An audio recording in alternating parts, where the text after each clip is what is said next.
রেফারির বিতর্ক সিদ্ধান্তে শেষ মুহূর্তে রুদ্ধশ্বাস জয় থেকে বঞ্চিত হলো ইরান। বিশ্বকাপ থেকে কি ছিটকে গেল ইরান? কেন এই অফসাইড? কেন বাতিল করা হলো এই গোল? কিভাবে হয় এই অফসাইড? ইরান বলেই কি এত সহজ? ইরান বলেই কি যুক্তরাষ্ট্রের ওয়াশিংটনে দাঁড়িয়ে এমন সিদ্ধান্ত নিতে পারলেন রেফারি? কি হয়েছিল তখন? কেন সেই কাঙ্ক্ষিত গোলটি বাদ দেওয়া হলো? চলুন দেখে নেই বিস্তারিত প্রতিবেদনে। বিশ্বকাপে টিকে থাকার লড়াইয়ে আজ মিশরের বিপক্ষে গুরুত্বপূর্ণ ম্যাচে মাঠে নেমেছিল ইরান। টান উত্তেজনার এ ম্যাচে শেষ পর্যন্ত ড্র হলেও পুরো 90 মিনিটে ছিল একের পর এক নাটকীয়তায় সীমাবদ্ধ।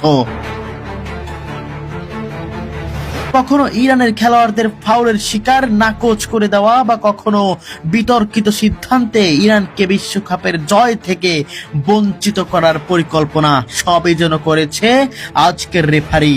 তবে